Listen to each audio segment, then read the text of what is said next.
Self-awareness. We throw that term around a lot, right?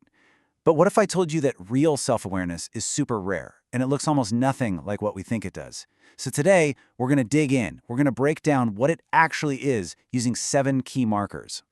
And right off the bat, I want you to ask yourself this one simple question.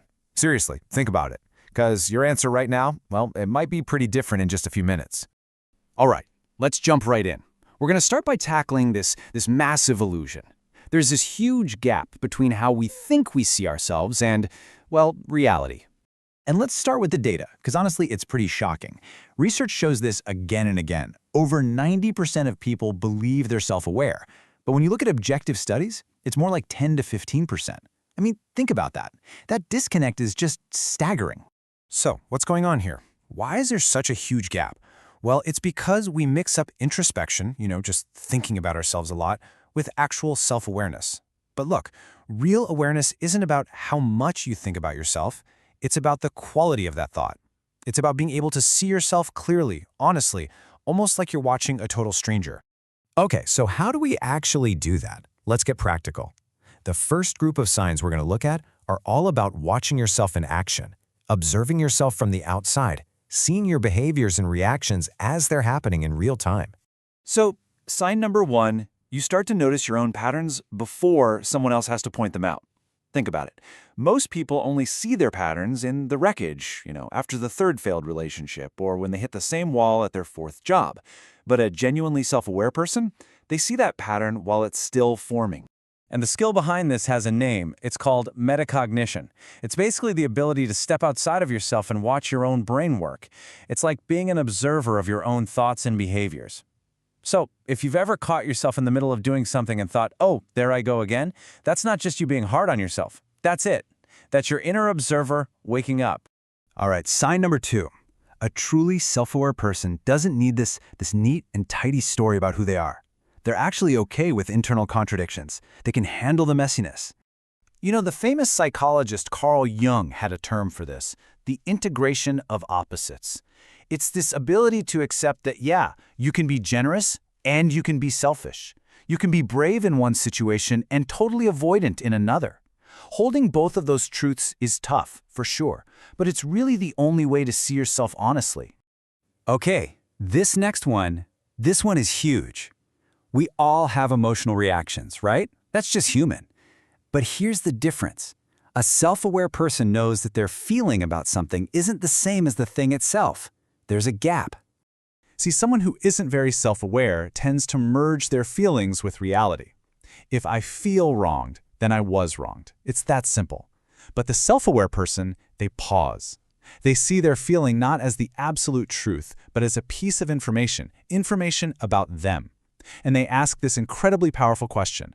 Okay, is this feeling telling me something true about the situation, or is it telling me something true about me? Now, for a really clear, practical sign, think about this. When someone criticizes you, what's your first gut reaction? For most of us, it's to put up a wall, right? To get defensive. So the default mode is this immediate defense reflex. Just reject it, push it away.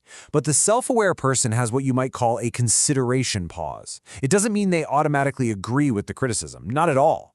It just means they have a strong enough sense of self to actually, consider it, to look for a kernel of truth before they even think about responding. Okay, so we've talked about observing our actions from the outside. The next set of signs are all about taking that same honest look and turning it inward. This one's all about something called emotional literacy. And it sounds so simple, but trust me, it's not. It's the ability to know exactly what you're feeling and why. To name your emotions with real precision. There's this amazing research by Lisa Feldman-Barrett that shows most of us have a really limited emotional vocabulary. We just feel good, bad, maybe stressed. But the self-aware person has what she calls emotional granularity.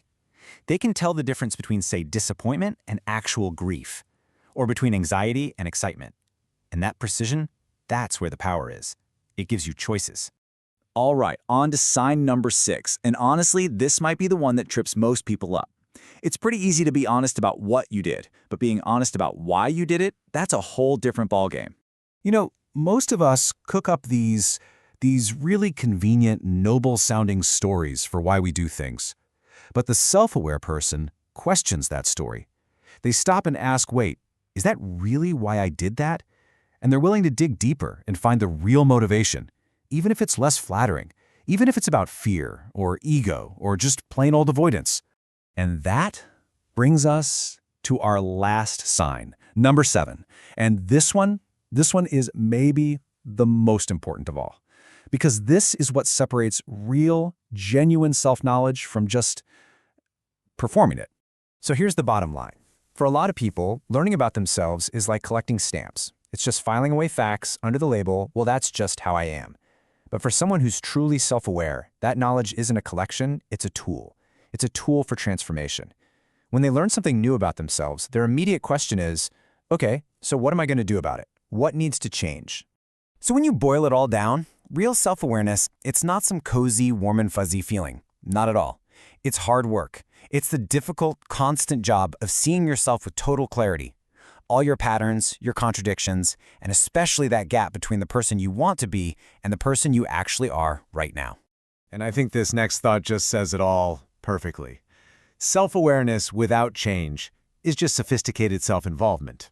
The proof that your awareness is real is that it costs you something. It doesn't just sit there. It moves you. It forces you to change, to grow, to become more of who you're meant to be. And that, right there, is the real takeaway. This isn't just about memorizing 7 signs. It's about taking all of this and turning it into a living question, a question that actually guides your life. So what does seeing yourself this clearly really mean for how you're going to live, starting right now?